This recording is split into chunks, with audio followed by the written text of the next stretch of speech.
फातिमा शिराज लेकर आए हैं हर्बल वेट मैनेजमेंट सॉल्यूशन। कुदरती जड़ी बूटियों से तैयार करता स्लिम एज बॉडी राइट और टमी क्योर, जो बगैर सख्त डाइटिंग, बगैर साइड इफेक्ट्स, सिर्फ कुदरती तरीके से वजन कम करें। वेट मैनेजमेंट को अपनाएं और खुद को पुरएतमाद, हल्का और सेहतमंद महसूस करें।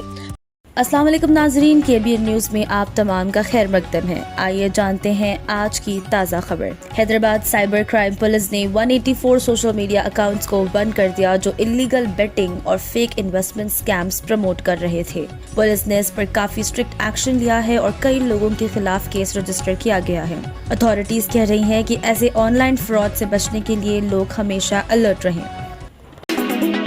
तेलंगाना में इस वक्त काफी ज्यादा हीट वेव चल रही है। टेम्परेचर्स 44 डिग्री सेल्सियस तक क्रॉस कर गए हैं। लोगों को दिन के वक्त बाहर निकलने से बचने की सलाह दी जा रही है। इस गर्मी की वजह से चिकन प्राइसेस भी बढ़ गए क्योंकि सप्लाई चेन इफेक्ट हो रही थी। दूसरी तरफ हैदराबाद के कुछ खास एरियाज में पानी की सप्लाई में 24 घंटे का डिस्ट्रप्शन भी देखा जा रहा है, जिससे लोगों को काफी दिक्कत होने वाली है।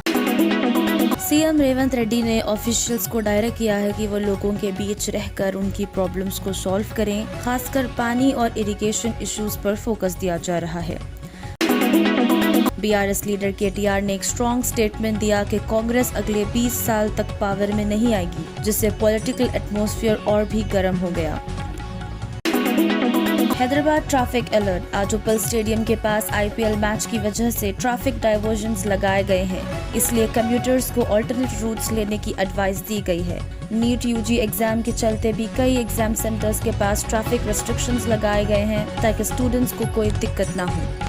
अगर आपने हमारे चैनल को अभी तक सब्सक्राइब नहीं किया है तो यहाँ पर रेड कलर का सब्सक्राइब बटन दिख रहा है, उसे क्लिक करें और हमारे चैनल को सब्सक्राइब कीजिए और साथ ही साथ बेल आइकन को भी क्लिक कीजिए, जिससे आपको ताज़ा अपडेट मिलती रहे।